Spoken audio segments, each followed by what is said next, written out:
the two most talked about, misunderstood, yet beloved figures in modern Pakistani philosophy, Graham, Yeah. Friedrich Nietzsche and Allama Iqbal. Yeah.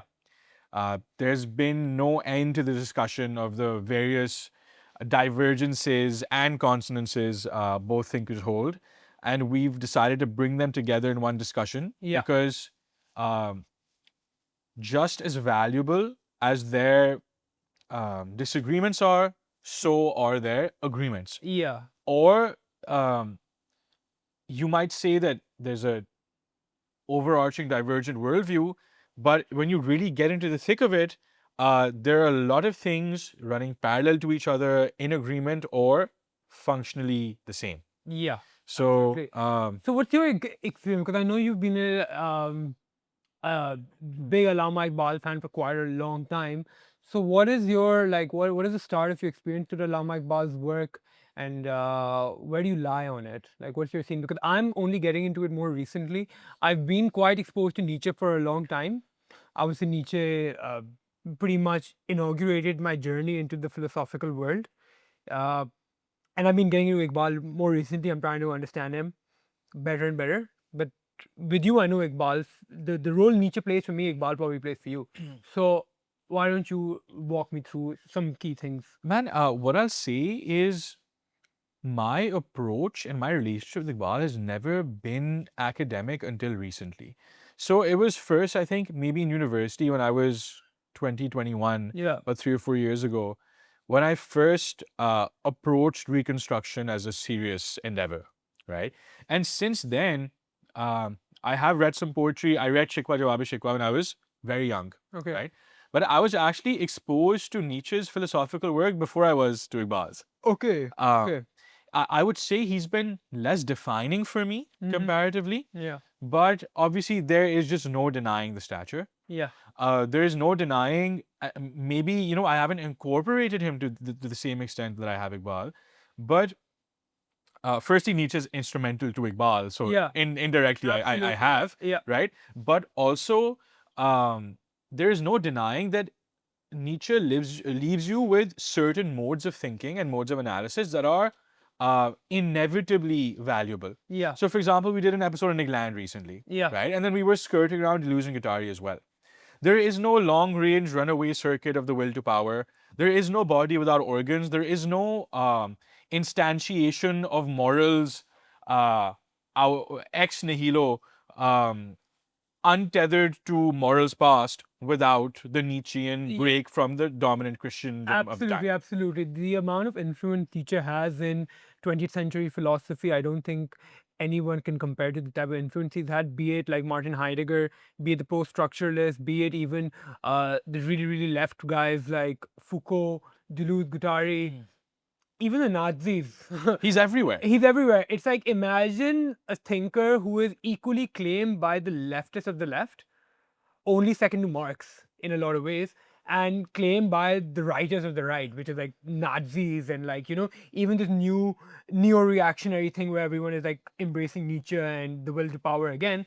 So Nietzsche's And you see how that's functionally similar to Iqbal as well. Yeah, And we've spoken about this before, where every sect of Islam. Appropriating might be the wrong word. Everyone is kind of using it as like a foundational axiom work to base their works on. Everyone in the Islamic canon, Yeah. across all schools of thought, sects, whatever you want to call them, Yeah. right? He's instrumental to the Red Shiism of Iran. He's instrumental to the Peer Murid culture of Pakistan, right?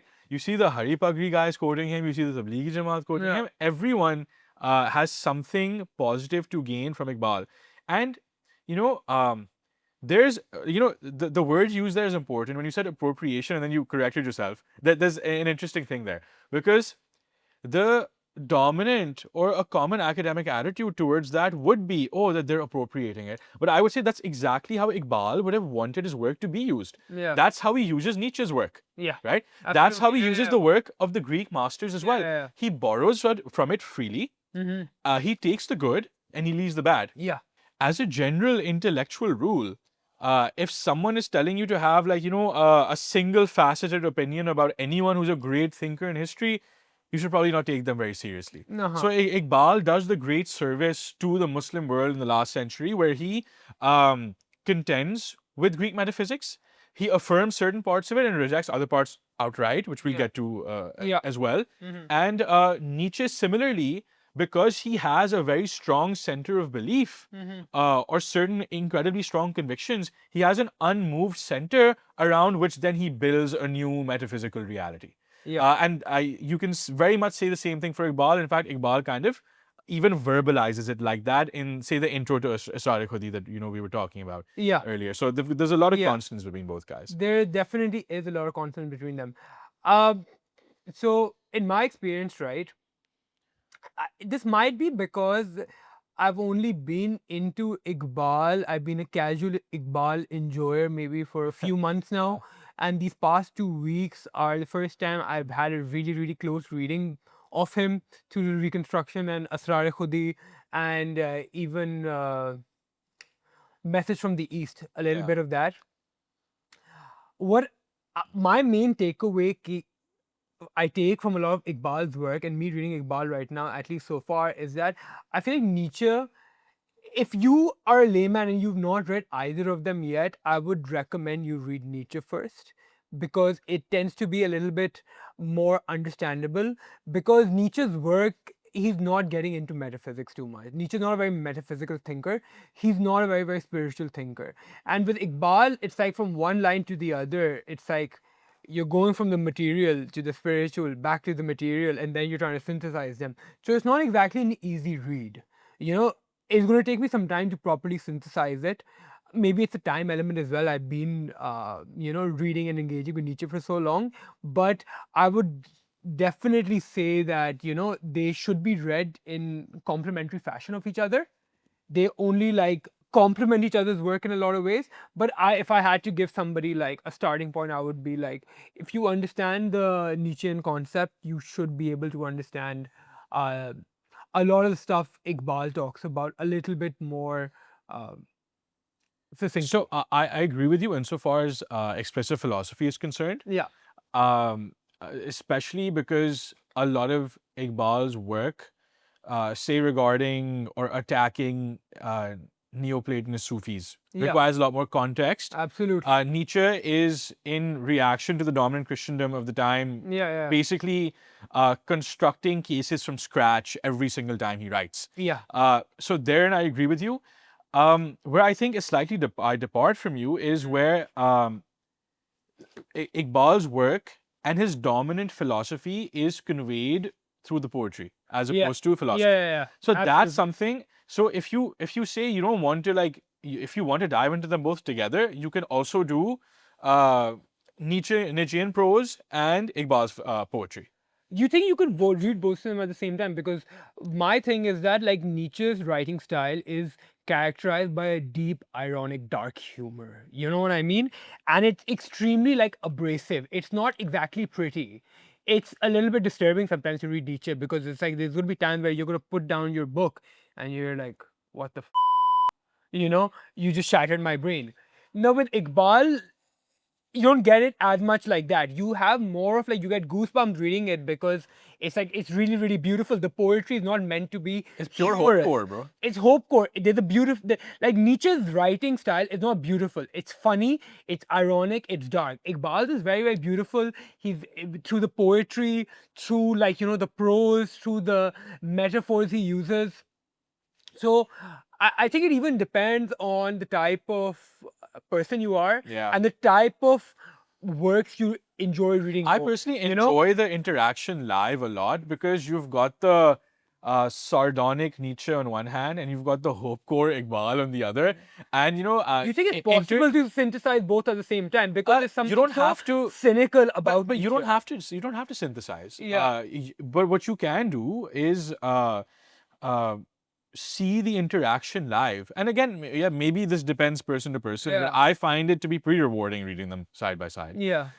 Because it's like so much of what you're talking about, especially when it comes to, say, the Mard-E-Momin and Ubermensch archetype, is you're functionally going towards similar things, but they're both addressed and dressed up so differently. Yeah, they come And from it's two really, different sources. Like yeah. Nietzsche's Ubermensch is coming through a degree of iconoclasm, you know, and Iqbal's Mard-E-Momin is coming from a very different space. He's not coming from a place of let's smash the idols of the past. It's like let's take from the past what we need. We're not going to let it all go. We need a fresh, hot interpretation of it, but we're in no way, shape, or form interested in smashing the idols. In this Nietzsche way, is more than willing to just smash everything indiscriminately. in this way, this is what I love about Iqbal, that he never really, he's got the pan-Islamism, and where he says that it is the idea that makes us one.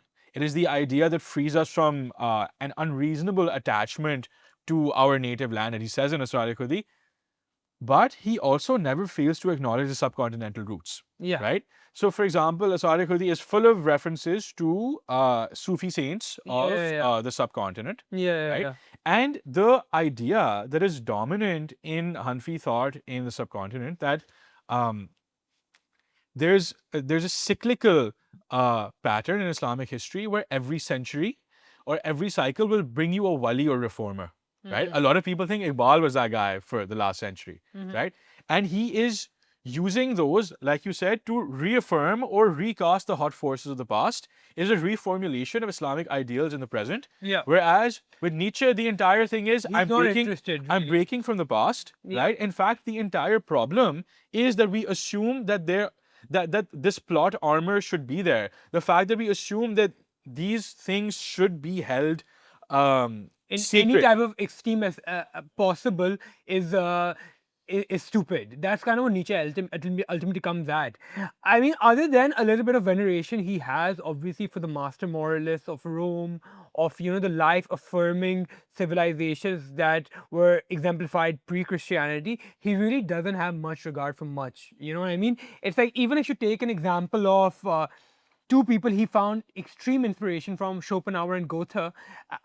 Toward the end of his career, too, he totally throws Schopenhauer out of the windows. He started making fun of Schopenhauer, even though as like a young philologist, he was absolutely smitten with Schopenhauer. And even with Goethe, it's like... It's a very like Jung, Freud kind of relationship that they have that falls apart later. Yeah. Because everyone's like, okay, this guy's going to take over, and then the clean break. Yeah. And the same thing in Nietzsche, you can even characterize Nietzsche's relationship with Goethe, even Richard Wagner in a lot of ways. So he grows up like, you know, kind of holding these guys in esteem and stuff, but be it Christianity, be it his own intellectual forebears, he comes to a point where he's like, you know what, useful in some ways at that time, but I don't mind smash away all the idols. The Ubermensch will be characterized by a total breakage from the past in a lot of ways. So And that's it's different. smashing the idol. They're coming to a similar location, but definitely through a different mechanism. So what I really enjoy about this particular motif, and they have recurring motifs throughout their work, but the whole smashing the idols thing, so you've got that present with Nietzsche as well, because he's like, you know, get rid of the past, and from basically tabula rasa, point zero, I'm going to recreate or forge what it means to be moral, right, powerful, etc. Basically create from scratch an entirely new framework of existence. And on the Iqbalian end, his work from Bale Jibril to Shikwa Jawab Shikwa, he always brings back the motif of smashing idols. Yeah. Right? And at the advent of Islam. Yeah. Right? And he sometimes uses very harsh words. He says, you know, return to he who emptied the Kaaba of the trash of the idols. Yeah. Right? So they've both got this in common, right? This metaphorical conscience where we're like, yeah, smash the idols, except one is saying from point zero, in a proto-Landian way, Yeah. he's saying that let nothing that is primordially human make it out of the near future. Yeah. As Land says, right? Whereas Iqbal is saying, let me remove idolatry altogether as it exists, and let me bring back the eternal ethic of what has now been cast as my religion, right? As in, because he has the idea of the eternal Abrahamic faith or the eternal divine truth that is now, as of 1400 years ago, cast as his religion. Absolutely. But unlike Nietzsche, right, I don't think Iqbal has any issues with sometimes, you know, using the works of people who he doesn't necessarily agree with to further his own claim. Like like this pantheistic Sufism that he really goes up against. He doesn't mind using their imagery, their ideas and stuff, insofar as it's a means towards his own metaphysical ends. You don't see this with Nietzsche. Like, Nietzsche, sometimes he talks a little bit about Kant or Schopenhauer, sometimes as like, forebears, but most of the time when he's referring to the past, or past thinkers, it's mostly in absolute opposition to them, not willing to kind of engage in any type of thinking that they are. So like Nietzsche's down to say like, this, I've got nothing to do with this. Where Iqbal is like, I don't agree with you, but I'm gonna kind of use this where I'm gonna And where I want. see, that's Iqbal embodying what is both a Christian and Muslim principle of charity Yeah. when it comes to intellectual engagement. Yeah. You see it in that famous Thomas Aquinas's formulation that the truth belongs to God, wherever it may be, right? In the devil, That's the Muslim formulation, that take the truth even if it comes from the devil himself, Yeah, yeah, right? yeah. So they're pretty much the same thing, Yeah. which Iqbal exemplifies, and still to this day, you have to teach adults this idea that not everything has to be black and white. Even the most evil will provide you some kind of merit, and if you acknowledge it, it does not mean you are supporting that person. It does not mean you are worshipping that person. Yeah. So we've been through that in the burger shop as well. Yeah. But Iqbal's thing goes even deeper than that, in a sense, because, for example, he quotes Hallaj, where his infamous statement of Ana ul Haq, which is "I am the truth," right? Which was taken as a statement of heresy, for But which he has a put very to death. charitable interpretation So of it. what Iqbal is saying is, Iqbal in his translation writes, "I am the creative truth," and rather than "I am the truth." And he says that this cannot be taken As the denial of the transcendentary oneness of the divine, like a lot of people Exactly. saw it. Exactly. I remember that. So Yeah. people saw this as, he is centering God or creative energy in himself. Yeah. He's saying, no, I am simply taking a fragment of the divine in me. There's a consonance between me and the divine, and that is what makes me human, right? That is what makes me God's vice regent on earth. Yeah. So it's not denial of that. So he has a very charitable interpretation there. He consistently quotes Rumi, who also has a lot of transgressive verses. He quotes Ibn Arabi at times, which is, again, Ibn Arabi has some of the most transgressive material in the entire history of the Islamic canon. Yeah. Right? He is literally he's like, out of the really popular guys, he is the most staunchly Neoplatonic, and who then evolves into the most esoteric traditions that you have in Islam altogether. Right? And Iqbal quotes him freely. Yeah. Because he knows, as any good academic or polemicist or philosopher does, that you don't need to, not only do you not need to subscribe to someone's worldview in order to quote them, but even more, if they've said something, right, you don't even necessarily have to take whatever their intention was behind it. It's useful just as a phenomenon, just because it's there. So does a brilliant job in that sense. The culmination of the Iqbalian and Nietzschean worldviews come in the form of the Mard-E-Momin and the form of the Übermensch. Yeah. Because they are their ultimate prescriptions to all of the shortcomings or the problems that they point out in The their philosophical use of the word. problem of the self and the philosophical ethical problem of the world today, or in his time of existence, they both diagnose the Ubermensch and the Mard-E-Momin as the solutions And to yeah. nihilism, to scientific materialism, to hedonism, to any ism that you think is wrong about the world today. They presented these one-all solutions, that here's the Mard-E-Momin, here's the Ubermensch. And they're great blueprints in that stead, because it's not a modern 12 rules for life or a self-help book where they're telling you to do these specific things. This is an overarching attitude you need to have in order to contend with and conquer modernity, but then also the perennial problems of mankind that are recurring in modernity, of course. This is how you approach all of these things. Yeah. So what are exactly the problems that Iqbal saw in the world that he was trying to fix? Not just problems in the world, problems specific to the Muslim world, problems specific to the Western world, problem specific to the individual. So what is the problem that Iqbal is trying to solve? The primary thrust of Iqbal is there to usher the Muslims into modernity. Okay. To really simply sum it up. Yeah. Right? And in that stead, so at various points in Reconstruction, he'll say that Islam ultimately stands at the axis or at the hinge of pre-modernity and modernity. Yeah. Right? Which is why he And a sees... historical reading will also prove this to be true, because you know what really transitioned us from the prehistoric Hellenistic time into modernity through the Renaissance and the Enlightenment, which are like the start of modernity, that you've got like this 1,000 year of Islam right in between them. So Yeah, quite that literally, golden age was literally the bridge yeah, from modernity quite to modernity. literally Islam brought the world into modernity. So back to you. And then, you know, so there are the practical endeavors of, obviously, look at the time in which Allama Iqbal is in, Yeah. right? You're under colonial occupation, Mm-hmm. and you're at a lower rung in the colonial administrations of the time than the Hindus, because you're refusing to gain the kind of education you need to progress, right? Your dogmatic religious leaders at the time are not willing to sanction normal everyday Muslims to go and acquire worldly knowledge, Yeah. right? Which is what birthed a figure like Sir Sayyid Ahmed Khan, Yeah. right? Who said that you need to come more towards worldly knowledge, right?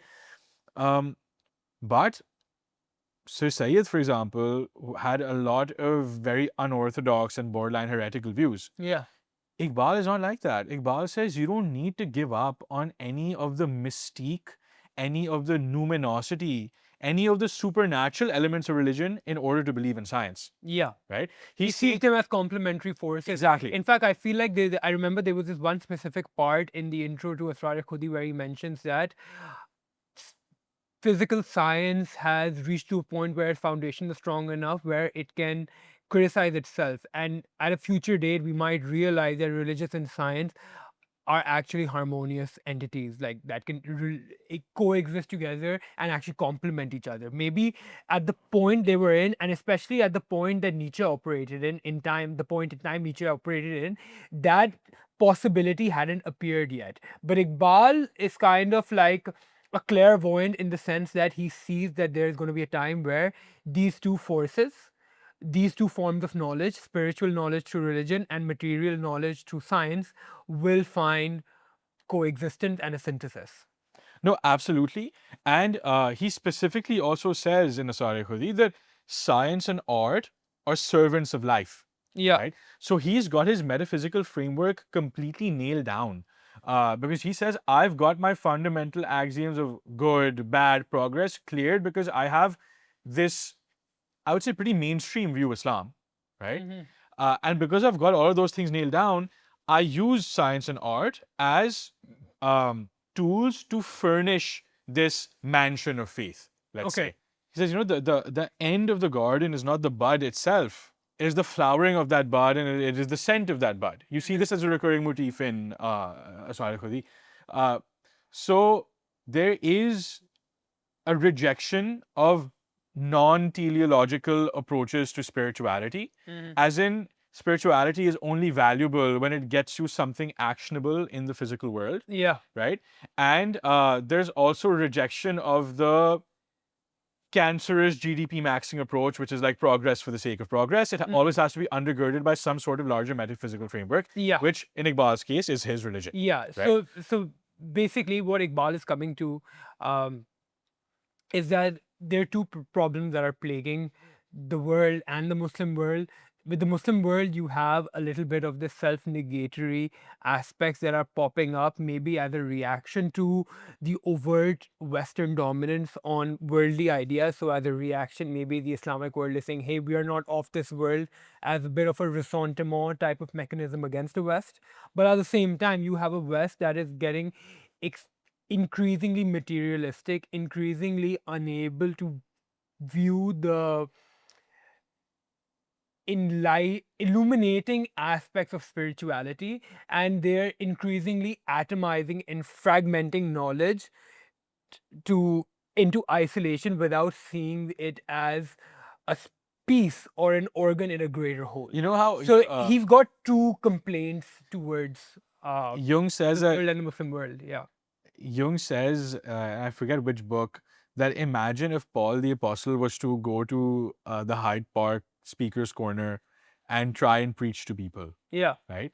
And he says that, look, the vocabulary of the past will simply not translate over to today, Yeah. right?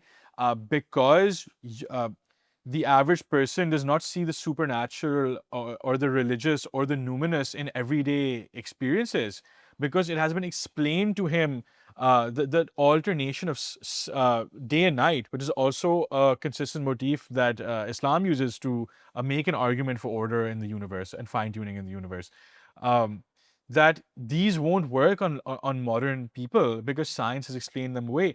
Iqbal, I imagine, would say to that just because science has explained it away doesn't make it any less breathtaking, right? Because it's told you the how, but not the why. But he still would acknowledge that there's a requirement for us to be able Oh, to of course. explain it, maybe not necessarily through a scientific explanation or an empirical explanation, but some degree of explanation, which is actually what he But tries to do. I would actually say it would be scientific explanation because he's saying that I mean more in the sense that the empirical explanation where it's like an observable cause and effect type of relationship. I would actually Not say he would do evidence that. Huh? I would actually say he would do that. You think so? Because again, in Reconstruction, he's consistently harping upon the importance of bringing empirical scientific method type science as an aid to worldly discovery, to the point where he says As an that aid to spiritual discovery.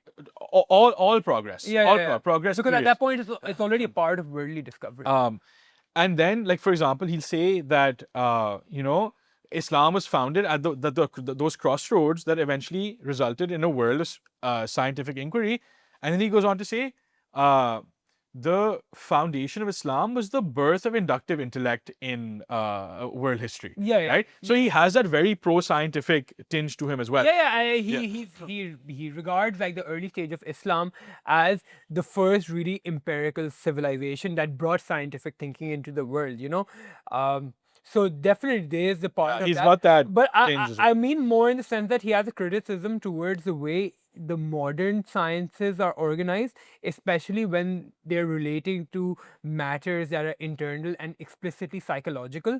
Because there was a specific point says that, psychology in a Slavish imitation is trying to replicate or imitate the more physical sciences. But the problem of psychology is that it's not cause and effect. The idea, what's happening internal, is not necessarily coming before the external. So he kind of rejects Cartesian duality as well, where it's like, he actually describes it as two views of the psychological world. There's like running in parallel. There's a parallel worldview where it's like the inner is running parallel to the outer, and the inner is basically like a sponge that soaks up the outer, which is more to do with like Cartesian ideas. And then there is the affecting worldview where it's like one is affecting the other.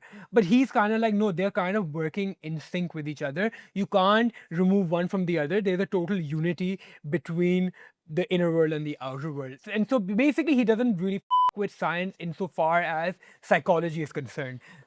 What would be interesting to see is how the modern contentions between neuroscientists and philosophers, like I wonder what Iqbal would have to say about that. Yeah. No, fair. So coming down to it, these are like basically the problems that Iqbal is trying to solve.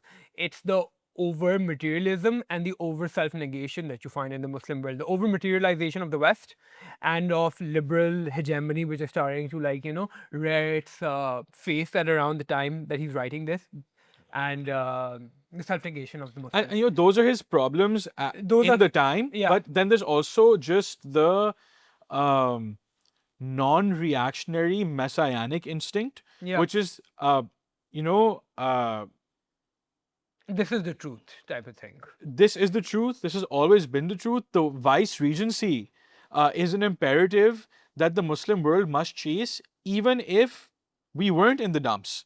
Even if we weren't laid naked, laid bare in front of the world as nations, as he says. Even if that wasn't the case, and we're on the ups as opposed to in a trough, these ideals are still something that we should be chasing or taking to new extremes all the time. Absolutely. So there's absolutely that positive vision that Iqbal has. As Nietzsche would describe a yes-sayer, like he's trying to affirm. Yeah, the word. and he's got the not he, just he also is reacting and negating things, right? But his answer to that is also with a original positive vision. He's saying, I just don't not want to do this. I want to take you in this. Yeah, exactly. And Yeah. that's an important distinction because he's not a critical theorist where he's like, these are the problems with these things. Like he is saying these are the problems with these things, and I see that these are the solutions. So he's not just a problem pointer, you know? And in fact, what I think this says such a great deal about his psychological framework as a person as well. Did he not know about all of the sectarian tensions in the Muslim world at the time, even just in the subcontinent? Yeah. Of course he did, right? There are all these landmark debates over doctrine happening at the time. Some core Islamic texts are being translated into Hindi, Urdu, Persian for the first time. Yeah. Which sparks this new era of debate, especially amongst the Hanfis here. Yeah. Iqbal was born and forged in that fire. Yeah. Yet he's managed to rise above it. Mm-hmm. And I actually think it's a conscious choice. Yeah. Right? And imagine all of the people think about it this way, right? Imagine a poet in today's day and age who 100 years from now, the left and right are both fighting over. How difficult would that be to do? Nick Fuentes. And today, everybody's fighting over Iqbal. Yeah. Everybody's trying to claim him. Yeah. Because it's so advantageous to claim him. Yes, and you see basically the same thing in Nietzsche, where the left and the right have basically been fighting over Nietzsche for the past 100 years, because on the furthest end of the right, you have the Nazis appropriating Nietzsche for their doctrines, and on the furthest end of the left, you've got Michel Foucault, Deleuze and Guattari, who are like, no, Nietzsche is left, so what the right likes about Nietzsche is like, Nietzsche is pro-aristocracy, he's pro-hierarchy. What the left likes about Nietzsche is like, he is pro-anti-tradition, he is pro-anti-foundationalism, he is pro-create a new identity type of stuff, So you have a very, very interesting parallel you can draw between both of them, where like, you've got different sects continuously fighting over their legacies. It's like nobody on the right is fighting over Marx's legacy, It's like the left is like, no, this is our step. Nobody on the left is fighting over, let's say, Giovanni Gentili's fascism, and it's like, this is for the right, But both of them have this very, very they have this worldview where everyone's projecting And I think biases. it has to do with, which has something to say with how brilliant thinkers they both of them really are. Brilliant thinkers that translated directly into action. And I think that's where the allure comes into, right? Absolutely. Absolutely. Because another parallel you can draw with them is that they are both in some ways the inspiration of nations. Because Allama Iqbal, we all know, is the inspiration of Pakistan. Nietzsche, whether he meant for it or not, was the inspiration for a Nazi-Aryan Ubermensch type race. So both of them in their own way are really foundational elements for entire countries, their thoughts. So the actionable part that I was trying to talk about is, one, as you said, they inspired nations, but more general and overarching is my point that if you've got this kind of, it's almost as if their legacies are tools more than thought experiments. Yeah. Compared to other philosophies. Yeah. And if you've left behind like a tool that is like, it's like a nuke. Yeah. Absolutely. Everyone wants to claim the nuke. Yeah. Absolutely. And if there's anything useful, like you can use the nuke to attack North Korea or to attack the United States. Or to create limitless clean energy. To do anything. Yeah. But everyone wants the nuke, and they also want to say that like my side came up with the nuke. Absolutely. Right? Absolutely. And it is that actionable part that's so, I think, is part of the reason why people are so pushed to claim them. But then that, and then also because they're not playing petty politics. No. They're very original. They're post-politics. They're post-political thinkers. Oh, absolutely. And obviously, you could say that, yes, Allama Iqbal was literally a politician. Yeah. And he had explicitly political ideas. Yeah. But you think Iqbal? I'm not thinking that. Like, you have to be able to separate, like, okay, this is how I'm going to try to manifest my worldview, my ideals into the world through pragmatic approaches. But as thinkers, they tend to be pretty like post-politic. Oh, no, absolutely. And Yeah. you see that, like, for example, if Because even though there is like, even with Iqbal, there is a decolonial aspect to it. He's not like a political, like one of these like, grifter decolonialists who is like, let's throw away everything from the West. Like this is a guy who's going to study in the West and trying to gain the knowledge he needs to do it. He's going to engage in Sufi pantheistic thought, even though he doesn't agree with it. You know what I mean?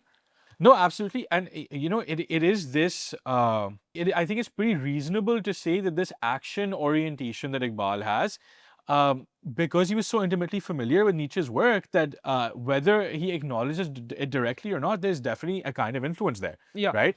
And it is then like, throughout Historically, all that is not earned is asked for. What is asked for is not liked. What is asked for makes you weaker. What it asks for is relaxation. Exactly. It reduces the tension in the personality. Anything not achieved through personal effort is not it. Yeah. Right? And Like he might go as far as to say that everything, like he says that to settle the problem of good and evil, anything that does not build personality is evil. Therefore, relaxation might be evil. Like, there's a very It is reading. No, I think that's very But there's a accurate. strong argument to be made that is what he is talking about. But that's you a know what very I mean? teachable way of putting it. I don't think it's. Yeah, yeah. I think it's. You've summarized it very well, actually. And to do, in order for these insights and philosophies to be actionable, I don't think it is any coincidence that both of them engage in a heavy sort of anthropomorphism. Right? Absolutely. The idea that the world is centered around human beings. Yes. And before we get into this, I mean, we've kind of talked about, and I think this type of context is going to be very, very important for the argument we build on. We've talked about kind of the historical situation and the problems that Iqbal was trying to address, but I think equally profound are the problems that Nietzsche was trying to address. So Nietzsche's entire problem with 19th century Europe and the West at the point was that the West has gone into two binaries. One of them is that the fact that scientific discovery has kind of rendered the religious thought to be kind of obsolete. Number one, that's kind of his problem with it. He's like, he famously says God is dead and we have killed him. This isn't necessarily taken to be a blasphemous or atheistic statement. This is more succinctly read as a statement of him saying that, listen, we are gaining a mastery over nature that our ancestors could have never even imagined. Do we even need all of these traditions anymore? And even if we think we do, we can't unsee the things that we have seen. We can't unlearn knowledge. You can't unlearn the truths that you are learning. And this is like the age of incredible scientific discovery. So it's like, how can we not believe in science? How can we believe in religion and how can we not believe in science? So this is the moral dilemma of the European worldview at the point where it's like, do we even really need any of this anymore? And what happens then is that, okay, we don't have a teleological end to the things we're doing because religion doesn't apply to us anymore because now we've got science. So there's a problem of nihilism. And how is Europe dealing with its nihilism at this point? They are characterized by what he describes as two things: the last man and the slaves. So the last men are the people who entire lives are dedicated towards satisfying their most base hedonistic impulses. There's one strain of that which is quite Luciferian in its manifestation. The last man's kind of a Luciferian impulse. And then you have the slaves, who is a much, much deeper problem, but and this is where him and Nietzsche would really, really disagree, because he is extremely anti-foundational, especially on the topic of Christianity. He thinks that Christianity is basically a weak religion that preaches tenets that are life negating, that are life denying, that are anti-aristocratic, that are anti-strength, noble, powerful, etc., etc. And he wants a problem for basically both of these solutions: the problem of nihilism and the problem of slave morality. That's the kind of the problem he's trying to solve. He's like, the foundations don't make sense anymore. We need new things. The foundations, they were corrupted from the beginning. At least that's what he says in the form of Christianity. But now, because of science, they're not only corrupted anymore, they're also useless now. That's kind of the problem he's trying to solve. Yeah. Okay. And then we progress to where, in attempting to solve the problems of their time. They prescribe the Mard-E-Momin, the Ubermensch, and that archetypal proto-messianic being, which is the highest manifestation of their prescribed journey, is first done through by creating an anthropocentric view of the world. Where you're saying that anthropocentric just means human-centric. The idea that the humans are the we center come of the first, universe. the We world come has first. been centered around us, and also, in Iqbal's canonical Islamic worldview, that like he quotes, where God says, "We have put you, I have put you on this earth in my stead and raised you above others in various grades."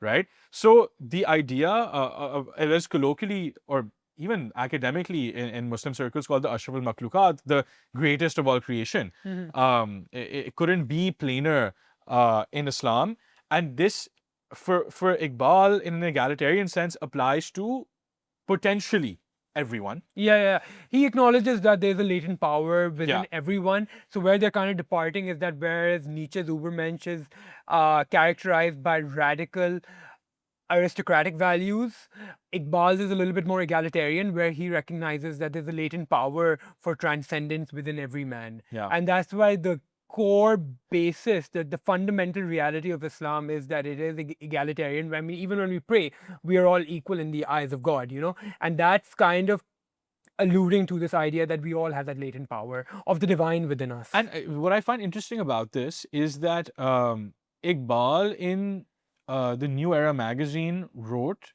that the early experiments of Islamic democracy negated the Nietzschean aristocratic worldview.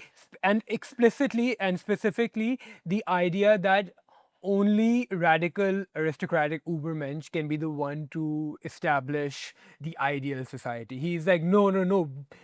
We already did it, and we didn't follow any of those tenets. But I actually don't agree with him there at all. Because the kind of democracy that Iqbal favors, just to be clear to people who like we're not living in Iqbal's Pakistan. Iqbal never wanted universal suffrage. Iqbal never wanted Westminster-style democracy. Iqbal lamented the institutionalization of universal suffrage because he said that this is a system which counts people rather than weighs them. Right? Iqbal in people looked for ontological density as in the weight of their ideas and the weight of their will, as opposed to how many they are. Because in his eyes, one person could outweigh 1,000 with his ontological metaphysical will. Absolutely. Right? But he still keeps the possibility that that one person who's part of that 1,000 can develop through his latent divinity to be one of those. No, I don't. I think it's even better than that in a way. Because here's what I think is happening here. I think Nietzsche's prescribing his Ubermensch for select few people. Iqbal saying everyone has the potential to transcend themselves and go towards the divine. Does that mean that all of them will, in the social hierarchy, turn into top-tier Ubermensch? No. But is there intrinsic value in conquering your own nafs, your own self? Absolutely. So I think that's where Iqbal's going. And that's why the Iqbalian framework, the Mard-E-Momin en masse, can include the aristocratic Übermensch. The aristocratic Übermensch does not necessarily include the Mard-E-Momin, right? Probably doesn't. But where I don't agree with Iqbal, where he says that early Islamic democracy negated the aristocratic kind of setup or rulership that Nietzsche favored. I think he's really wrong about that, because early Islamic democracy was not universal suffrage. It was characterized by great men. It was a few great men and a shura of sometimes 5, 6, 7, 8 people, and they would decide who the caliph is. They would decide, and from amongst them you'd have judges, from amongst them you'd have commanders. I think we don't have to necessarily have a modern view of democracy where we're all going to vote. I think it's more along the lines of, are these people loved by the people? That can also be are these people loved by the people, and that's why even the Abbasids and the Umayyads, this is the Abbasid and Umayyad contrast, where a lot of people didn't accept the Umayyads, but they accepted the Abbasids. Neither of them were democratically elected, but there was sentiment of the people loved and supported the Abbasids, and they did not with the Umayyads, you know. Yeah. So democratic insofar as are you loved and accepted and respected by the people. Yeah. You know? And I mean, there's an argument, an almost Nietzschean argument to be made there where essentially there is no, it's a might and right, might is right kind of argument, which is that if you can conquer and stay in power and your populace isn't like bothered enough to come up and topple you, you are effectively popular enough to be leader. I don't necessarily think that's true in all cases. And some tyrannies may last longer than they should. But if you're not being harangued into revolution by your leader, there's an argument to be made that that leader is not evil enough or you don't hate him enough. So true democratic expression is not going out to vote on one Sunday because big news told you who to vote for. True democratic expression then maybe in effect is only revolution. Yeah, maybe it's a positive freedom and negative freedom type of duality going on over here, you know? It's like true democracy and true freedom is not characterized by the right to vote. It's characterized by the right not to overthrow. Yes. Do you get what I mean? No, 100%. Yeah. But when addressing the Mard-E-Momin directly, we have to talk about the conditions that potentiate the Mard-E-Momin. Okay. Right?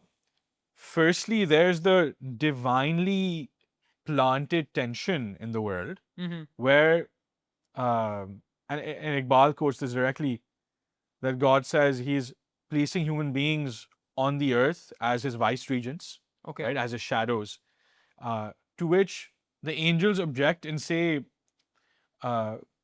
these beings that will wreak havoc and sow discord and murder on the earth. Yeah. And the response to that is simply, I know what you know not.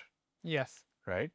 And in other parts, Iqbal will quote key parts of scripture where he's essentially saying that there is potential for evil in human beings. Yes. He speaks of them as being enamored by evil, as being prone to wickedness. In Asrar-e-Khudi, where the rest of the work talks about the incredible potential that human beings have for good. So this tension of the evil tendencies that people have and the possibility of good is what creates that potential to become the Mard-E-Momin. Okay. Right? Okay. Now, what is the Mard-E-Momin? What is the Mard-E-Momin? Yeah. Asrar-e-Khudi captures this the best. Perhaps in a line, Iqbal says, they sow my tears and reap a sword.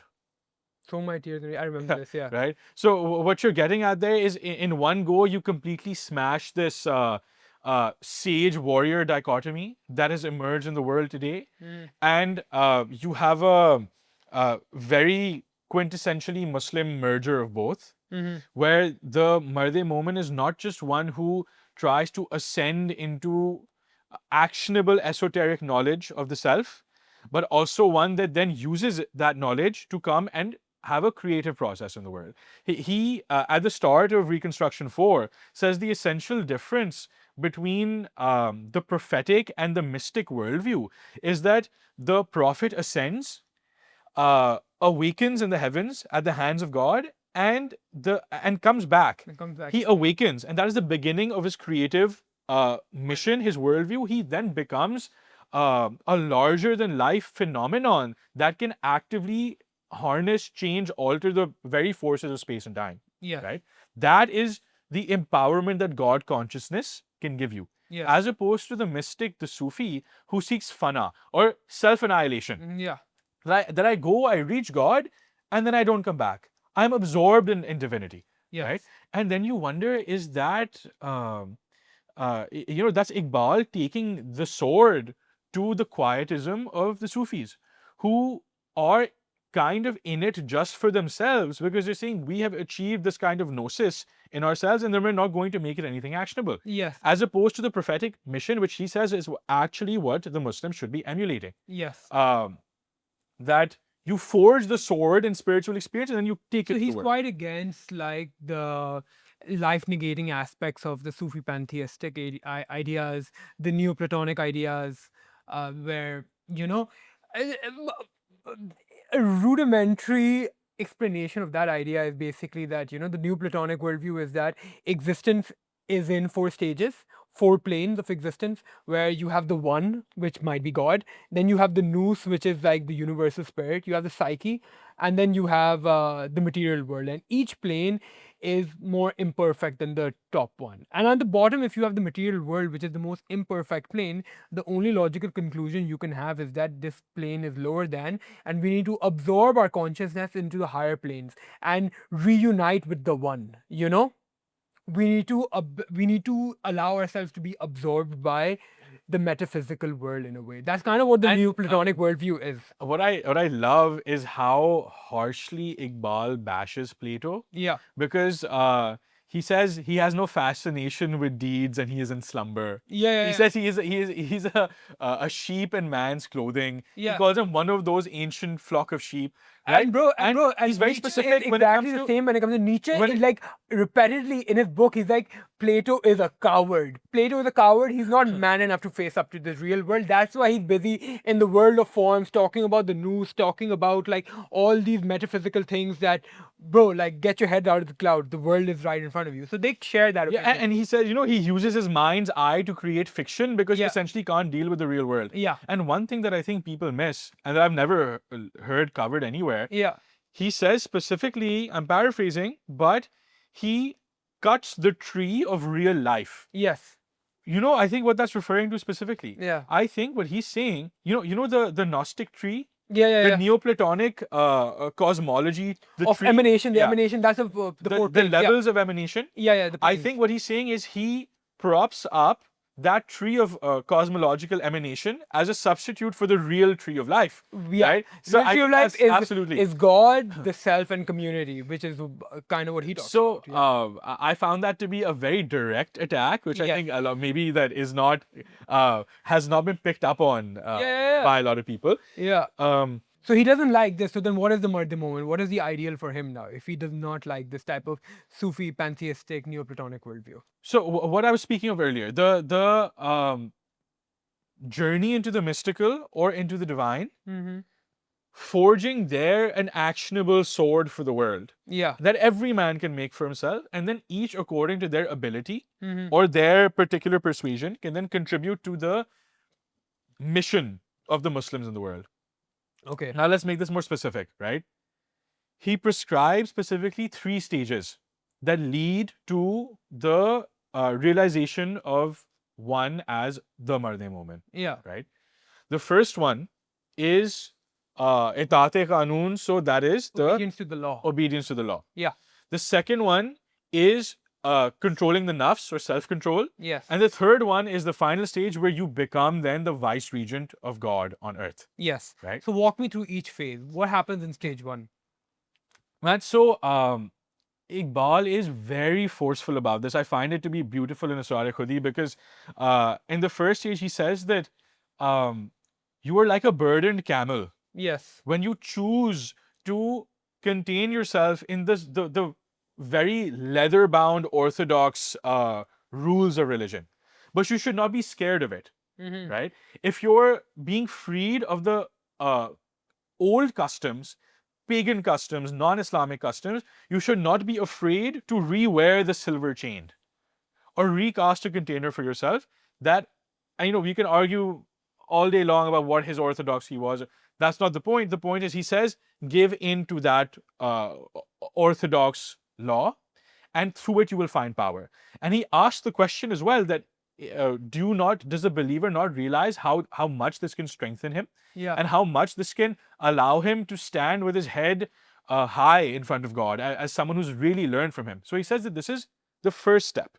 The second stage, which is conquering the self, has a lot more subjectivity to it, which is perhaps why it's a second stage. So it includes mystical and numinous experience. It includes confrontations with the darker aspects of the self, right? And he speaks dually of love and fear. So he says that you love your wealth and you love your worldly comforts and your children and your wives, the second stage will free you from all of these loves. The second stage will free you from the fears of failure. It will make you act as if, you're a sovereign wealth fund and your capital base is faith. Okay. Like Okay. it'll make you feel like you've taken out the biggest loan in the world and your underwriter is God himself. Okay. So that's the kind of, you're shedding the trappings, not just the material ones, even family, even those things that immediately in the material world seem important to you.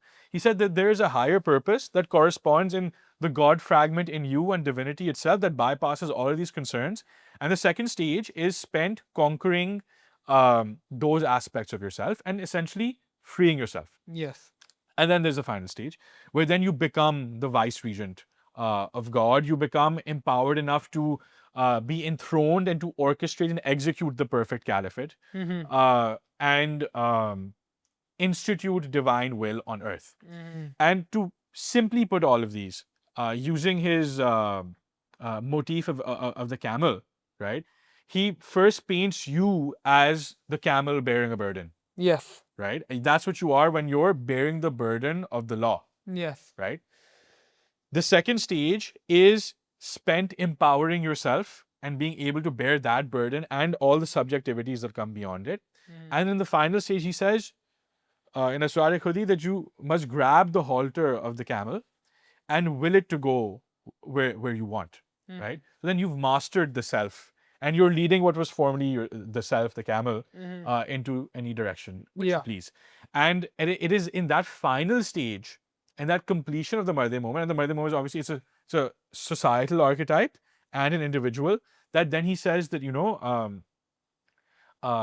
bring yourself or inure yourself to rougher cotton. You have been lying on a bed of roses for far too long. Yeah. Jump on the fiery sands of time. But he's basically saying that the Muslims have been biding their time for far too long. It is now time to come towards action. Yes.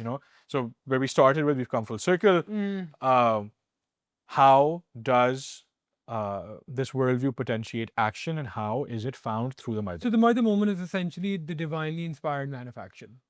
Exactly. Who can bridge the word of God, the ideas of God, the laws of God with the material world. Yep. Yeah. Yep. Through his own creative will, through his own brilliance, through his own transcendent. His transcending is not his transcending. His transcending is God's will. And what I really like about this is, unlike Ibn Arabi. Yeah. Okay, Ibn Arabi was in his times scandalized because he went to Mecca and he wrote a devotional text which he said was about divinity and faith, but he centered it in a young girl that he knew. Yeah. So everyone was like, dude, this is just a lustful and frankly kind of weird text that you've written. He got a lot of flack for it. Right? It's a bit strange. Yeah. He's like, no, this for me is Sophia, and this is my Sophiology-oriented, Gnostic-oriented path towards divinity. Yeah. Okay, man. Okay, cool. But anyways, Iqbal, on the other hand, throughout Asrar Khudi is speaking of love. Yes. But it's divine love. Yes. And you notice, in fact, this is a really powerful aspect of Iqbal, and Yes. which is what perhaps allows him to be co-opted by the more Sufi-leaning people today, Yeah. is that he consistently speaks of love. Yes. He uses all the typical subcontinental and Muslim poets' analogies. He talks about the wine and the cup. Yeah. Okay? He talks about Hazrat Khizr. Yeah. Okay, except what he does is he inverts it. He takes him as the hermetic figure. Yes. Instead of taking him as the hermetic figure, he takes him as a figure with esoteric knowledge that also ultimately leads to action. So the way the figure of Khizr has been used in the past 1400 years, he inverts that and says, actually, even he was there to inspire action. Yes. Which I think is, again, a beautiful inversion. Yeah. Right? So you see all those poetic devices that were used by more iconoclastic, shock value dependent poets like Mirza Ghalib or Faiz Ahmed Faiz, who really didn't toe the orthodox Islamic line. Yeah. And he uses all of those motifs and yet he manages to stay on the straight and narrow, which is just unbelievably impressive. Yes. Yeah.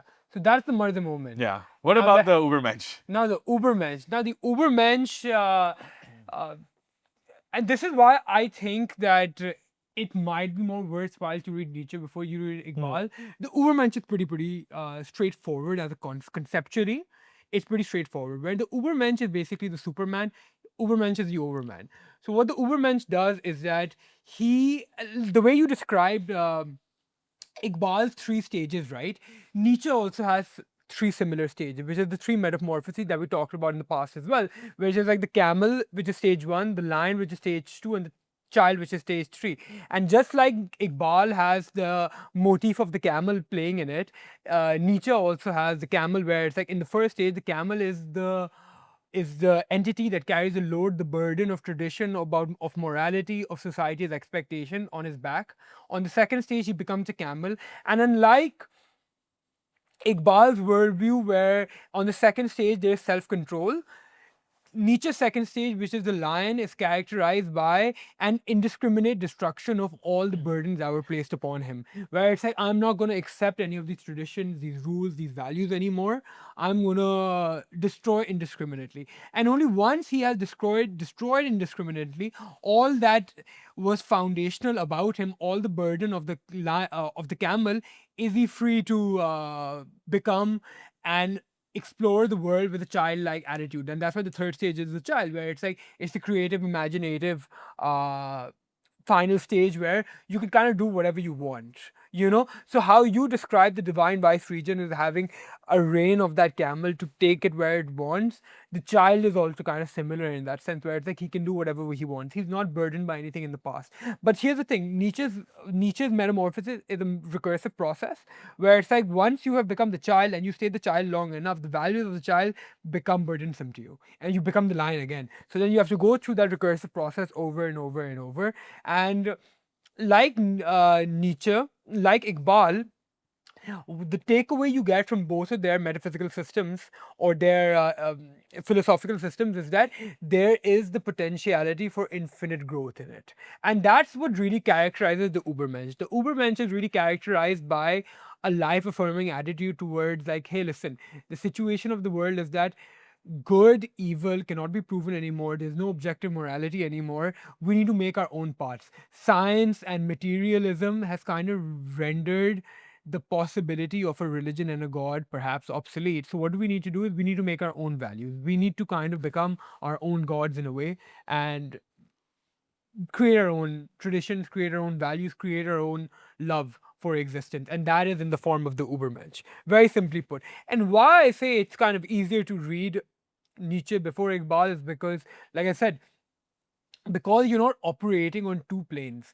Like Iqbal is operating on a spiritual and a physical plane. Nietzsche is pretty much consistently operating on a physical plane. You know, the only time he delves onto the spiritual plane is to blast it a little bit. You know, and it's very, very fun then to see the interaction between these two people, because although I do think Nietzsche is easier to read and Nietzsche is probably what you should read first, I think the way Nietzsche's life ended and Iqbal's particular thoughts about Nietzsche are quite interesting. So Iqbal says about Nietzsche that, you know, he had the heart of a believer but the mind of a non-believer, you know. And this goes back to that entire binary type of thinking that Iqbal was going up against, where it's like the mind and the heart don't need to be in a dualistic type of setting where it's like they're opposed to each other, they're complementary functions, you know what I mean? Yeah, so I was thinking about the Ubermensch and the Mard-E-Momin in their highest forms, both contrasted, because the Ubermensch does not have a preset moral framework which he has to follow. No, he So doesn't. he's kind of making it in real time. Iqbal's Mard-E-Momin does have a very set, his prerequisite is following the law, right? Yeah. So he's boxed in, but it is Iqbal's contention that that is what makes him stronger, Yeah. right? Because he has a certain set of rules, but he also still has creative energy because there's the, the cycle of walis that I spoke about earlier that Iqbal Yeah. very much knew about Yes. his subcontinental Islamic fervor. I think that, Nietzsche himself would kind of like Nietzsche had a soft spot for Islam. Like, this is a pretty well regarded idea, but Nietzsche had a bit of a soft spot for Islam, not just insofar, even though a lot of your white people and your European chuds like to say, no, he just liked Islam because it was a negation of Christianity. No, no, no. I think he had actually had a fondness for it because in Islam he saw a framework and a center where there was life affirmation. And he gives examples of, that great Moorish culture that they brought to Andalusia as an example. I think in a letter to his sister, he also wrote to her like, what difference would it have made, like, had I followed the religion of Muhammad rather than Christianity? And there's also He one also says something along the lines of, "Man, we defeated the Moors, and look what we got." exactly, yeah. So he has this. So coming. There's a to temperamental similarity overall as well. Yes, absolutely. So what he's coming at is that, like, listen, the Christian framework, the Christian and Platonic metaphysical framework is really, really life denying for us Europeans over here, and that's why I don't want anything to do with its axioms anymore. But a close reading of Nietzsche would imply that all the things that he kind of wants, where it's like life affirmation, aggressive, aristocratic value creation, that can be found in our book more than anything. Of course. So this comes back to that same idea where it's like, Bro, I'm just like, Iqbal, for example, he comes across, all of his pictures, he's smiling. He comes across as really pleasant old man, like, gentleman. You just want to give him a hug, okay? He's like, he comes across as a really hope core kind of guy. yeah, He is at points so aggressive. yeah, Like, for example, in this one particular verse where he is advising you to wrestle with fortune, which is directly reminiscent of Machiavelli's prescription for the prince, where he says, dance with Lady Fortuna. yeah, And those who do that enough will eventually slip through the cracks and fortune will favor them. yes, Iqbal says, no, do not dance with Lady Fortuna, wrestle with fortune. And he goes way further. He says, if you wrestle with fortune and the world does not give in to your ways, you become a new creative creature that upends the current systems, the order of the world, wrecks the azure firmament. yeah, Okay, so he's like the awakened prophet's journey blueprint following Musalman will have a certain quality which will allow him to metaphorically, ontologically harness space-time and completely rearrange things. And in the Islamic canon, it falls so perfectly. Where what he's implying is the doctrinal aspects of the Loh Mahfuz, the book which records all things that have happened and will, right? It's basically the story of the world. And Iqbal is basically saying that yes, certain things have been ordained for you, but through action you can change those things, and those changes are also recorded in the book that records all. yeah. So I find that to be maybe the most aggressive take, because even though he says it in a mild way, he's essentially telling you, you are the ultimate master of your own faith, insofar as you have free will and what you can act on. Obviously, there's a guidance. Yeah, But and coming back to the idea that, what Iqbal directly said about Nietzsche. Like, Iqbal was a big fan of Nietzsche. I think we have to acknowledge that. Like, he took a lot of influence from him. He held him in really, really high regard. And I would say that the philosopher, or the single individual who had the greatest influence on his work, I don't think it's so far to say that it is Nietzsche. Like, down from the bro, are systems you that- telling me Yeah. that the progenitor of atheistic politics, of so many amoral long-range runaway circuits, was held in high esteem by Allama Iqbal? Yeah, because he didn't read them as that. Like, Exactly. yeah, he didn't read them as that. Because he was a thinking human being who saw I this. feel like almost everyone except for like the really, really idiots would not acknowledge the importance of Nietzsche. Like, Nietzsche is absolutely brilliant. And Iqbal. No, I'm talking about like the brand of people who go like, you praised X thing about someone, so you must be a fanboy. Yeah. You know? No, but he would. But yeah. Iqbal is the embodiment of intellectual charity. Absolutely not. Absolutely. But not. I would say, you know, my line about this used to be that, every thinker everywhere who's been serious has been very charitable to his intellectual opponents. Yeah. I actually kind of take Nietzsche that back. hasn't. No, Nietzsche was hasn't. not at all and to his intellectual opponent, and that's a very, very overall, yeah. overall, I think in the Islamic canon, the amount of charity you'll see towards Greek or Western thinkers cannot be matched. Yeah. Western thinkers are simply not as charitable. The big mainstream ones. I'm not talking about like the Orientalists and stuff, right? Yeah. They have like a particular fetishization of our part of the world. Yeah. But the kind of charity and the kind of softness and the intellectual goodwill that you see on our side with Western thought, it's not as easy to come by in what in the canon that I'm familiar with, at least. I mean, definitely not in a lot of the Enlightenment guys, like the Kierkegaards and stuff of the world, but of the. But look at it. Look at like a Jordan Peterson or something.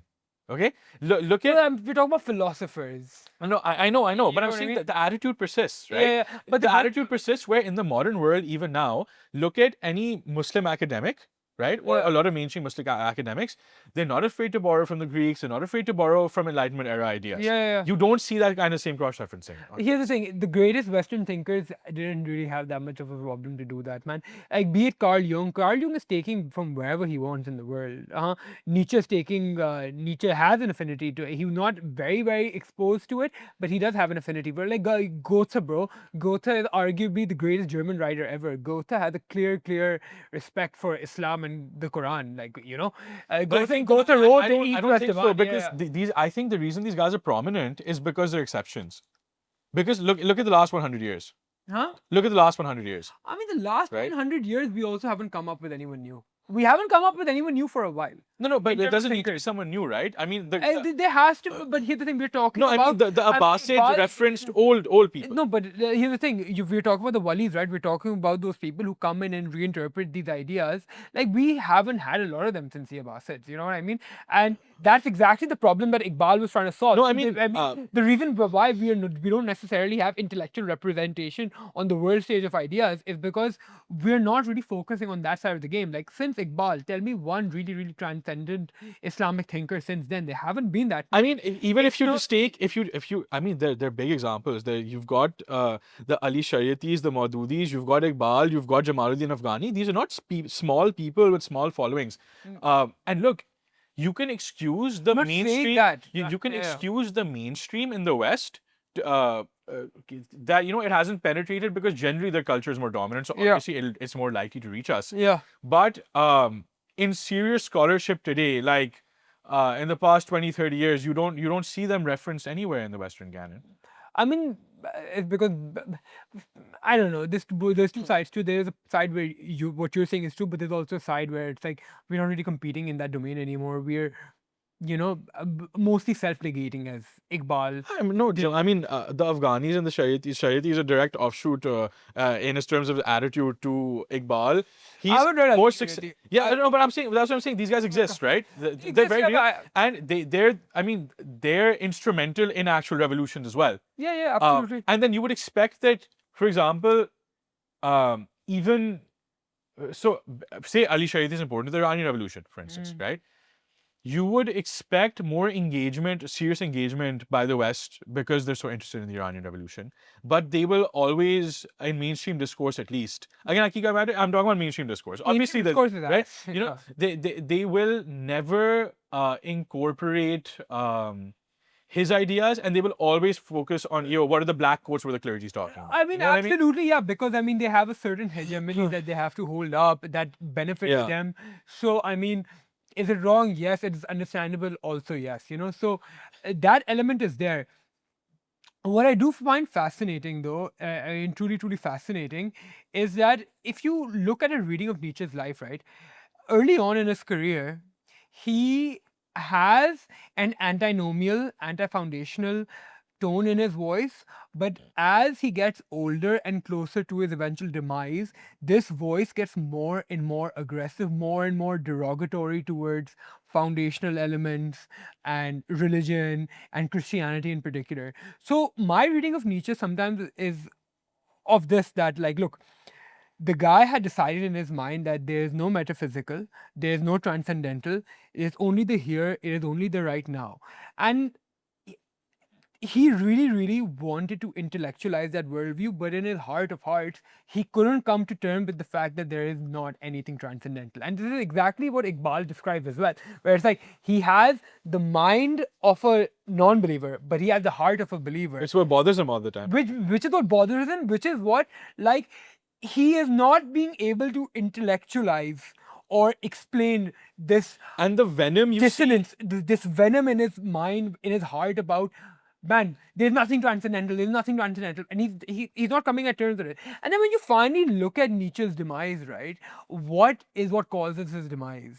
And it's one of the saddest stories in the world, and it's also, in a way, a vindication of what Iqbal said, which is like he saw a horse getting flogged to death on the streets in some German town, and it broke him down tremendously. He goes to that dead horse's body and he's crying his heart off, and he literally has a mental breakdown trying to console the dead horse. It's a very sad image to paint, but on some level, that's what he said. He has the heart of a believer. So somewhere in his conscious, in his inner spiritual world, that Iqbal so succinctly describes, that there was a transcendental there. There was a yearning. There was a yearning for, listen, can there be a center? He didn't fully believe in the Übermensch himself. You know, he couldn't justify the Übermensch because even he found himself needing, like, why is this happening? You know what I mean? and he's got this unresolvable Jungian split in his psyche, let's Yeah. say, where on the one hand he's in complete denial of the transcendental, Yeah. and then he fragments, never to be pieced back together again, with this image of this dead horse. Yes. And you can, that venom that is leaking through the split in the journey up to the event with the horse Yes. is what you see in the exaggerated virulence against Christianity, against the transcendental, that grows with age. Yes. Because it gnaws at him more and more, it frustrates him more and more. Because and his heart wants transcendental. Exactly. Like, everyone wants the transcendental, you know what I mean? But The great irony there is because the Ubermensch is creating new moral systems and a new way of looking at the world. It's actually attempting to create a new logic of the world. And as Land said, all logic is theology. yeah. The fact that you see the world in any ordered way reflects some sort of divinity. So when Nietzsche is trying to construct, or the Ubermensch is trying to construct a new order, a new divine, he's trying to do the same thing that religion has tried to do. Yes. Right? He's trying to work through the same goal. So he acknowledges the importance of the transcendental, Yeah. just not necessarily of that kind of divinity, and that eventually breaks him. Yes. I mean, it's quite tragic. And here's the thing, even Iqbal also, we are talking about how charitable he is. He's quite charitable to Nietzsche in this regard, where he's like, this was a deeply religious thinker. He was a very religious, he might have been atheistic, but he was a very religious thinker. It's just that his contemporaries, be it Schopenhauer, be it the tradition he was brought in, let him down a little bit. Had he been exposed to Islam the way maybe like Goethe was, it would have been quite possible that he would not have suffered this breakdown, you know? And on the other hand, you've got the less aggressive, less venomous figure of Iqbal, who cuts a much more friendly, almost teddy bear-like Yeah. demeanor, right? Yet, you know, he's extolling the most aggressive of principles. He's Yes. telling you that having an enemy is necessary. Having enemies, that thine enemy is an affirmation of thyself, right? You require them in order to reach new heights. Yeah. And what I really like about that, and this is where I think Iqbal is a little Hegelian, when he speaks of the archetypal Mard-E-Momin rising, Yeah. he paints him as a shy king, Yes. right? Who is afraid to show himself, who's afraid to give himself over to the world, Yes. right? And I think there's a lot of value in that, because there's Hegelian moment of recognition in the master-slave dialectic, where the slave asserts himself and casts himself onto the master, and the master is forced to recognize him, as opposed to the shy self-assuredness of the Mard-E-Momin, which essentially says that I do not need to lunge at you for you to recognize me. I will ascend in the realm of Khudi so far, and I will basically, maximize myself so hard that you will be forced to recognize me, even as an external actor, not someone who's locked in an eternal tussle with me. That also speaks to the positive nature of his program. Because he's not saying I am relevant the moment my foe discovers me, right?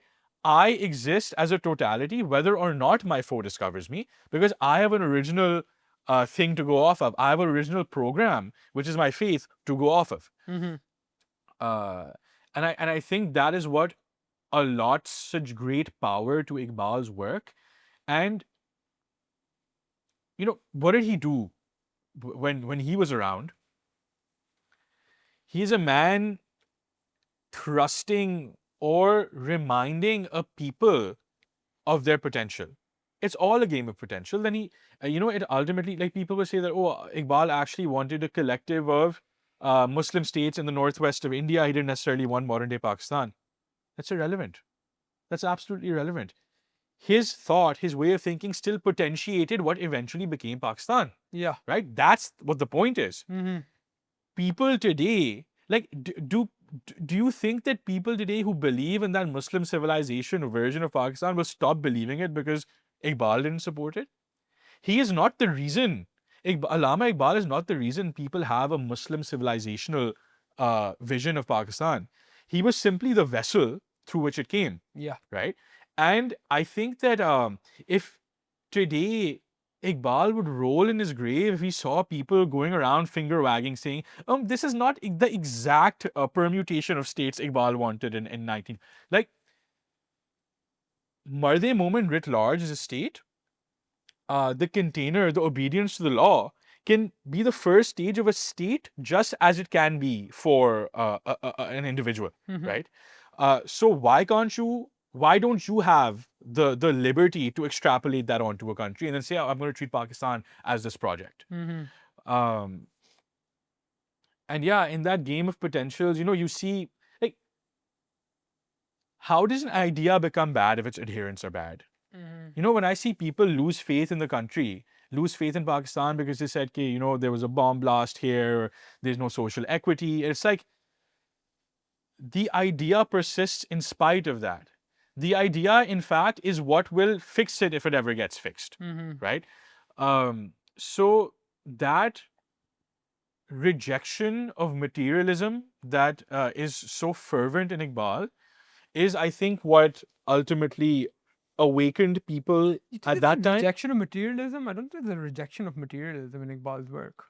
Oh, 100%. This is like one of the most dominant, obvious things that Iqbal says. I don't think so. I think it's quite clear that he thinks that the material and the spiritual are complementary forces. Oh, no, I'm not talking about... So that's a very specific subset of his views on Neoplatonism. But by and large, scholarship on Iqbal is very clear. I mean, he says it like it's very, very clear.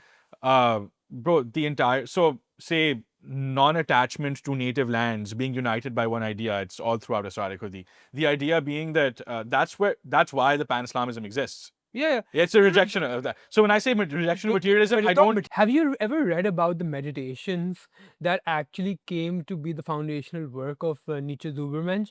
Actually, I hadn't come across this stuff before, but I came across it while we were preparing for this episode. He had like a series of like loose essays that he released when he was like 30 years old called Untimely Meditation. Not released, but like they were written when he was about 30-year-old, called Untimely Meditations, And in the world that he lived in at the time, right, he described that there were three archetypes of men.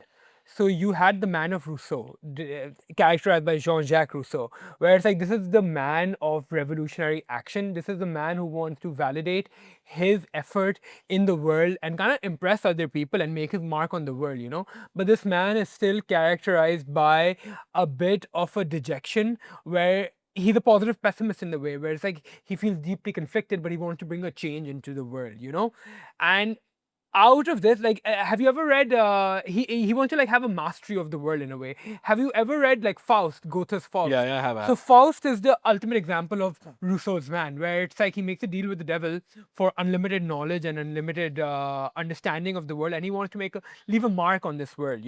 So out of this man, Rousseau's man, comes Goethe's man, where Goethe's man is not characterized by revolutionary fervor to make his mark and change the world. He is an appreciator of world. And this is also manifested in Goethe, because Goethe is like, he is enjoying and accepting the world as it is, appreciating cultures and ideas from all across the world, as characterized by his West-East divan, where, and his, like, his his fondness of Islam, his fondness of Persian philosophy in a lot of ways. So Goethe represents this man, but what's good about this man is that he is an appreciator of life. He is a sensual man. But the issue with this man is that he hides behind all this pleasure seeking and all these esoteric ideas and stuff as a means to run away from his own troubles. So this is a man who's kind of a philosophy gooner, like, we can kind of relate to this a little bit in some ways. So, as an answer to this man comes Schopenhauer's man. Now, Schopenhauer's man is extremely sober. He is a bit of an ascetic, where he will say and recognize the uncomfortable truth about the world. So this is not a man that's necessarily loved by anyone else. And I think there's a specific quote on Schopenhauer about this as well. A happy life is impossible, but a heroic life is very, very possible. So the Schopenhauer man is the unlikely hero. He is not the he doesn't sugarcoat. He understands the truth. And it was actually this line of thinking that is like, okay. And this is when he was like a big Schopenhauer fanboy. And later on in his career, he's like, no, Schopenhauer and stuff. So how I read it is that, so you've got the revolutionary man of action, you've got the enjoyer who enjoys everything about life, who can appreciate all these type of different things. And then you have the one who can actually diagnose and assess what the actual reality and the truth of it is.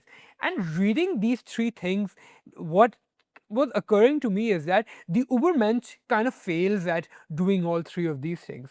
But Iqbal kind of embodies all three of these things in a way, where he's got Goethe's instinct to like be appreciative about all the different aspects of the world, all different cultures, all different modes of knowledge. This is extremely characterized by his charitable interpretations of Sufi pantheism, or even the Platonic or the Hegelian worldview. It's also characterized by the revolutionary fervor that he writes with, the aggressive fervor that he writes with, where he's like, we need to bring a change, we need to like act in this world and change the world basically. And it's also characterized by the Schopenhauer will to truth, where it's like, but we're in a bad situation right now. Our metaphysics are stale, our metaphysics are life negating, and we need to fix something. So when I was reading like the old original formation of Nietzsche's Übermensch, right, I couldn't help but feel that Iqbal and his work kind of characterize exactly the three best elements of those three types of men that he was talking about. It's very interesting. Read Untimely Meditations, or at least get familiar with the idea of those three men. I couldn't help but feel that, okay, so if these are the three ideals, right, I don't think the Ubermensch satisfies them, but I do think Iqbal, with the life he lived, and in a lot of ways, Khudi and the Mard-E-Momin do satisfy those prerequisites. So maybe there's a reading where you can say that, Iqbal might have completed the project of Nietzsche in a lot of ways by bringing the spiritual element, by bringing the transcendental element to it. Nevertheless, I mean, Nietzsche's insights have no bound. Like the guys, is this all these different ideas he comes up with remain true. So yeah, I found that to be a very, very interesting idea. That's pretty cool. And I think that the way Nietzsche has wrested relevance for centuries after his demise, I think another consonance between both we'll find is that Iqbal will continue to do so. I have always maintained that Iqbal is yet to reach his zenith, and I still think that's true. If Iqbal was to reach his zenith, what do you think would have to be done? A real renaissance in the Islamic world. Yeah. I think that is something that he would be in large part an engine of. And I think that already it's no coincidence that a lot of Islamo-futurist movements and Islamic revivalist movements across the world, I don't think people realize how popular he is in Turkey, Indonesia, Yeah. all of these places. So he is absolutely formidable. And another aspect is that he passed away quite young, and his canon of philosophy is not very well fleshed out. So he's left so many loose ends, and there's a lot I of think we need to room. systemize his philosophical ideas a little bit. That That was the but apparent need I felt when I was but reading him. also more than that, the really exciting possibility is that those loose ends should be taken to their logical conclusions, which he was not able to do in his lifetime. And there's a lot of creative work left to do. But don't you in think that in step. order to do that, there needs to be some degree of systemization of his philosophy? Because I mean, he's characterized more by poetry and stuff, but just in terms of like, how Nietzsche's concepts, if you're going to make a direct comparison, there's such strong conceptual elements in Nietzsche where they're so systematized, be it the will to power, be it the Ubermensch, be it the three metamorphoses, be it the eternal recurrence, be it amor fati. There's so many different systemized concepts in Nietzsche's work where it's very, very easy for pretty much anyone to look at it and like, you know what? Maybe I don't want to focus on the will to power, but maybe I want to focus on amor fati. Maybe I want to focus on the Ubermensch. Maybe I want to focus on this, that. You know what I mean? But with Iqbal's work, it's like you have some systemic thinking, but But I think it's comparatively, better that it's raw. huh? I think it's better that it's raw because anyone undertaking But don't you think better or worse is a very, very normative judgment? But don't you think systematizing it in a certain way and conceptually building upon some of those things in more systemic ways would lend itself better to that hot revolutionary fervor or hot ability to innovate on it? Because you do need a strong foundation. No, actually, I think at least my approach to this, as to creative work, especially incomplete creative work, is the more boxed in it is by systematization, it's probably harder to deal with because raw Iqbal as it is lends itself more to the approach Iqbal had with other thinkers than a systematized Iqbal. Really? Because if you look at like some of the most influential thinkers, they're pretty explicitly systemic. Yeah, I think it's a good thing. I think, in fact, that is the that is actually definitionally the dead dogma Jung talks about, and he says that's the death Not of the thing. necessarily. I mean, if you're looking about someone like Nietzsche, look at how many people have reinterpreted him over the years, be it Heidegger, be it Nick Land, be it Deleuze and Guattari. These are probably 3-4 of the biggest names of 20th century philosophy. And no, absolutely. Yeah. But then those guys are not engaging with the concept of the will to power as it is presented to them by XYZ. They're doing it by literally reading all of his canon. Yeah, absolutely, absolutely. what I mean? Yeah. But people got to start somewhere, right? You Yeah. have to, at some point, they were also like young philosophy charts like us, and it's like, you know what I mean? I mean, there's a reason why. Okay, what do you mean practically? Like, what would this mean actually? Huh? What would this practically mean? Like, what do you mean by systematizing the idea? It's like when you're reading even Reconstruction, right? My difficulty with Iqbal's work is just how often he's switching planes. You know what I mean? And that is a good thing about his work. But even like you said that, he died at a youngish age and he didn't get the opportunity to really systematize his philosophical ideas. Besides Khudi is pretty well fleshed out, and so are the three stages. They're pretty well fleshed out. But I mean, look at the innovations of Land on Nietzsche, or look at the interaction of Deleuze and Guattari with people before them. It's not with broad ideas. What I mean to say exactly is like putting a label on a certain interaction, because a lot of the times when I'm even reading it, right, it's like, a lot of words are being used interchangeably where it's like, that's also not that much of a problem, but to have your own vernacular where it's like I'm referring to this idea through this. It's like I don't like Nietzsche never has to re-explain the Ubermensch to me. When he says Ubermensch, I understand what he means. It's like a lot of the time I find Iqbal having to re-explain a concept because he doesn't have his own vernacular to describe exactly what he's talking about. The one time he does, where it's like, the three stages, at least as far as I'm read, I know instantly what you're talking about. Be it self-control, be it obedience to the law, be it divine vice-regency. You know what I mean? Specific terminology. And you see this in Land as well. I find that to be harmful to any kind of creative. Labeling is harmful to creative work. I don't think so. But I think it gives you... Labeling can be good to understand or to give someone a summary. I don't understand how But it's of any use if, for example, if I'm going to read all of Iqbal's work from top to bottom anyways, why do I need someone to explain it to me through a label? it's about the person themselves being able to have their own vernacular about it. Like look at someone like Nick Land with some of the most dense, difficult work to comprehend, or even Deleuze and Guattari. They have a very, very strong set of vernacular where it's like, I don't need you to explain deterritorialization, reterritorialization to me over and over. You said it once, I understand it, and now this suffices as But that works for you because you've read stuff. huh? That works for you because you've read things. What do you mean? Deterritorialization is intelligible to you because you know the subject matter. No, but I'm Right? saying that when you look at like Iqbal's dictionary of concepts, right? There's a lot of extremely unique ideas there, but there's not enough labels sometimes he puts on his own ideas, his own unique ideas. Especially like, the ego being a bridge between the spiritual and the material. Like he keeps having to describe the ego as this bridge in different words. But suppose if there was like a specific word that he used to describe this phenomena, I think his work would benefit off of that, and being able to build upon his work would really, really benefit off of that. Like, and it's not that, you can't build upon other people's works. Like, Nick Land built upon the entire system.